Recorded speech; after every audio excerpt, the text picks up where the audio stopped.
Assalamualaikum warahmatullahi wabarakatuh. Perkenalkan, saya Ita Agustin, NIM 2010403007.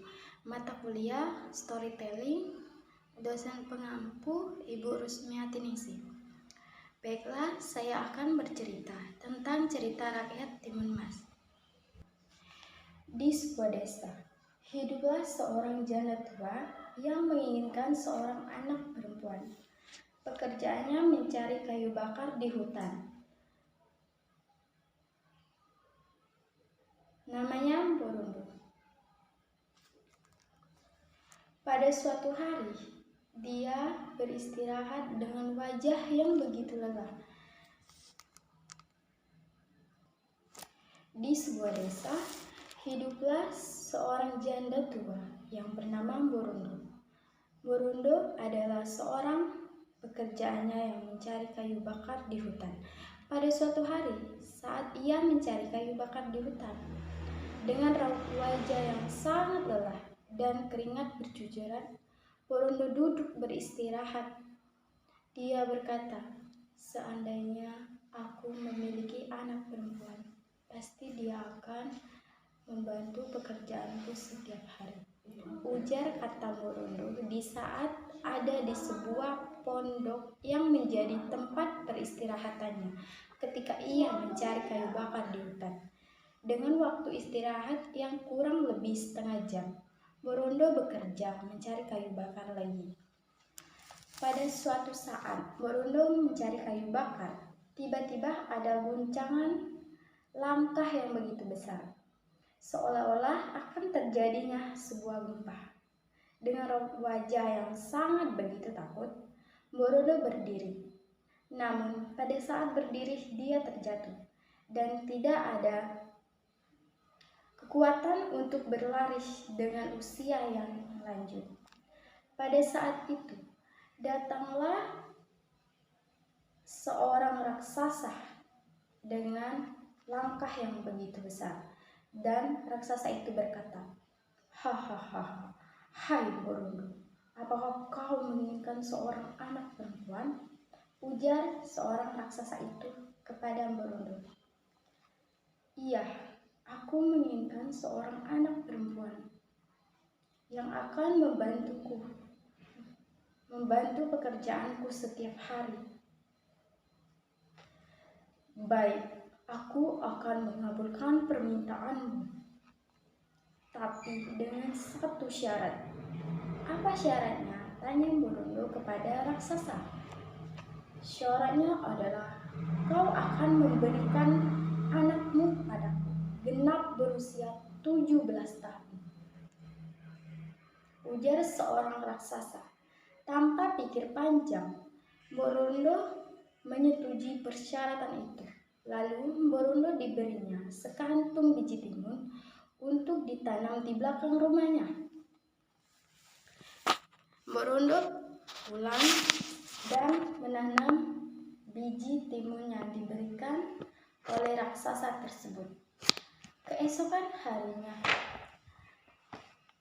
tanaman itu tumbuh dan subur, namun ada satu buah yang sangat begitu besar, dan Borondong penasaran ingin membelahnya.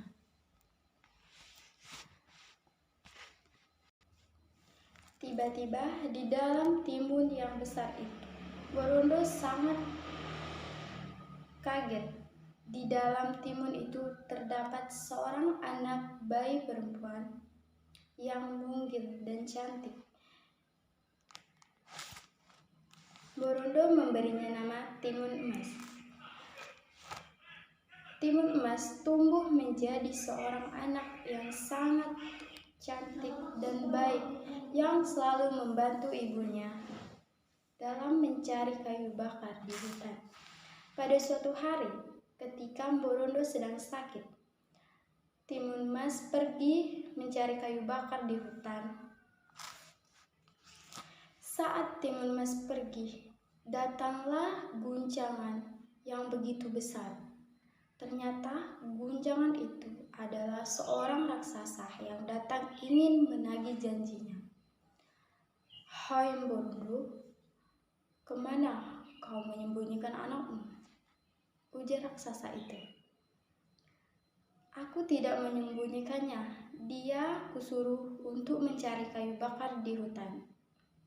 "Kamu bohong," kata raksasa itu.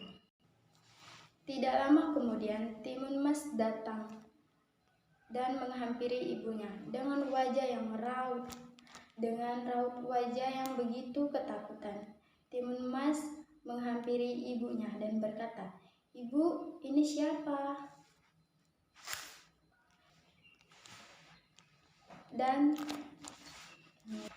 raksasa itu menjelaskannya kepada Timun Mas. Lalu Borondo ketakutan dan memeluk Timun Mas. Lalu Borondo menyuruh Timun Mas untuk pergi dan membawa sejumput garam dan terasi untuk menaburkannya kepada mata raksasa. Timun Mas menaburkan garam yang diberikan Borondo kepada mata raksasa tersebut. Akhirnya raksasa tersebut tidak bisa melihat dan dia berlari. Akhirnya Timun Mas hidup bahagia bersama ibunya. Adapun inti dari cerita yang saya bawakan yaitu adalah seorang janda tua yang diberi anak, namun harus mengembalikannya pada raksasa jika anaknya sudah besar. Alur yang saya gunakan yaitu alur maju, penokohan, Timun Emas, raksasa, dan Borondo. Adapun pesan moral yang terkandung pada cerita rakyat Timun Mas ini yaitu 1. Jangan mudah menyerah. Hal ini dibuktikan ketika Timun Mas berusaha melarikan diri dari raksasa hingga raksasanya menyerah. Dan yang kedua, tidak pernah lelah memohon kepada Tuhan. Hal ini dibuktikan dengan orang tua Timun Mas yang selalu memohon diberikan anak. Adapun amanat dari cerita ini yaitu jangan takut pada suatu masalah, karena setiap masalah pasti ada jalan keluarnya. Sekian, terima kasih. Mohon maaf bila ada kesalahan penyampaian dari saya. Dan kepada Allah saya mohon ampun. Saya akhiri dengan ucapan billahi taufik wal hidayah. Wassalamualaikum warahmatullahi wabarakatuh.